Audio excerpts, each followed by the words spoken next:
Schopenhauer concerning morality. At last, confusion goes so far that one regards Darwinism as philosophy, and now the scholars of scientists dominate. No, philosophy is not science, and science is not philosophy. We are in two total different realms. One is attempting to assess empirical phenomenon and describe reality, in scare quotes. At best, philosophy might be a critique of the process in which reality is described.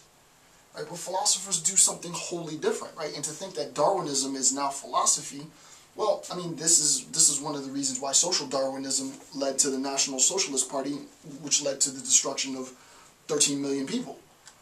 Right? It's not philosophy, right? It's not philosophy at all. Philosophical thinking, properly for Nietzsche, doesn't hold dogmatic positions, right?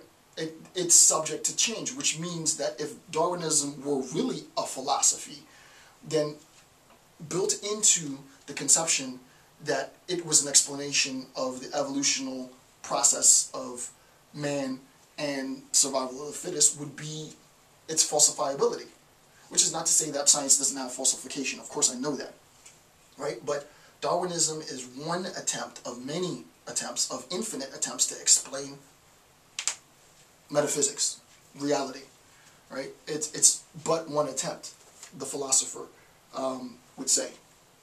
423. On the other hand, the appearance of moral scruples, in other words, the becoming conscious of the values by which one acts, betrays certain sickliness. Strong ages in people do not reflect on their rights.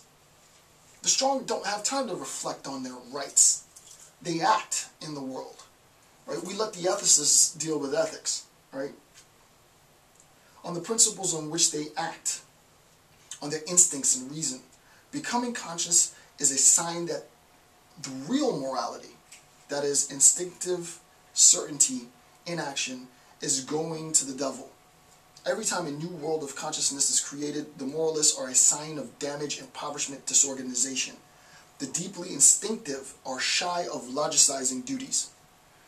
Those individuals who function in this Dionysian wisdom, in this happiness of pursuit of knowledge, what do? He says, Nietzsche says, the deeply instinctive, this primal, are shy of logicizing duty.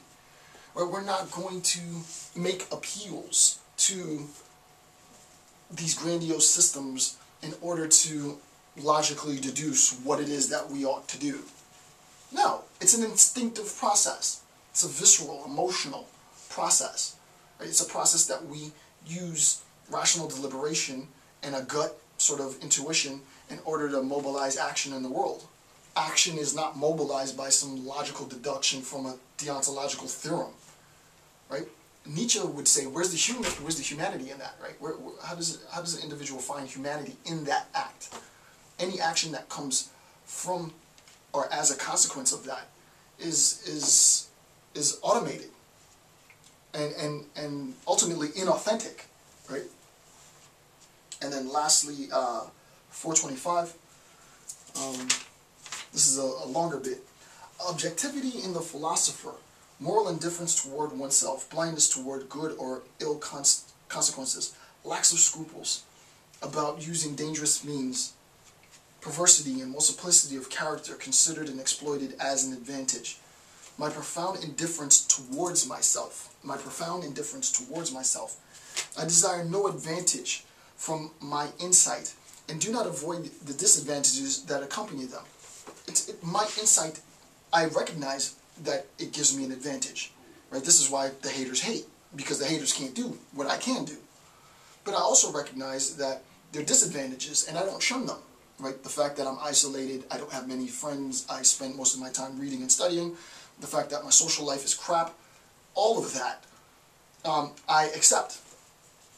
Here, I conclude what might be called corruption of the character. This perspective is beside the point. I use my character, but try neither to understand nor to change it. The personal calculus of virtue has not entered my head for a moment. I'm not thinking about me, right? The philosopher isn't thinking about him or herself. The philosopher is acting out of an instinct, not a duty, an instinct, an intuition, right? I have an instinct that there is a need for this in the world, and as long as that instinct inheres within me, then I will be doing this. The second that it dissipates, the second that it's gone, there will be no more of this, right? It seems to me that one shuts the door on knowledge as soon as one becomes interested in one's own case.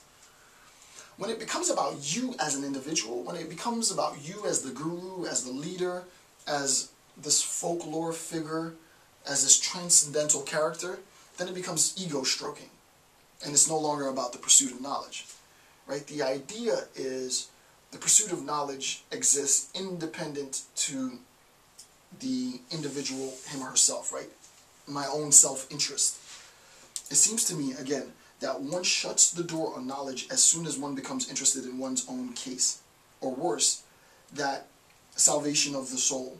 One must not take one's morality too seriously and not let oneself be deprived of a modest right to the opposite. Okay. That concludes this section of, which is section 13 of Nietzsche's Will to Power. This is the beginning of book 3. We've, in a sense, as far as books are concerned, we've passed the midway point.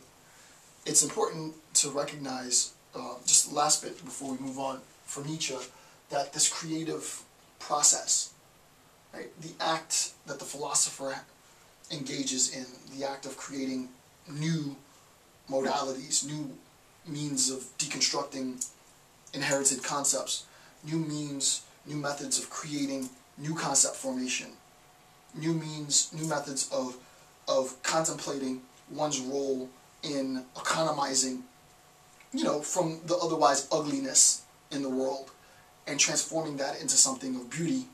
All of that, all of this creative element, all of this needs to be situated within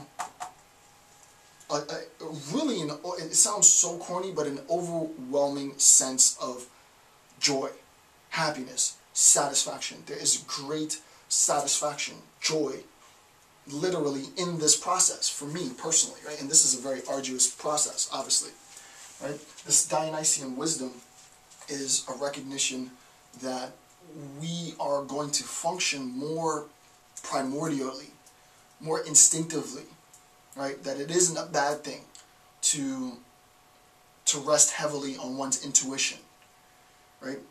Assuming that you aren't dogmatically attached to anything, including that intuition. My sense is I should do this, but if someone gives me an argument to why I shouldn't, then I won't. If you can just make that simple realization in your life, well, the world won't, the world won't end in the systematic extermination of intellectuals.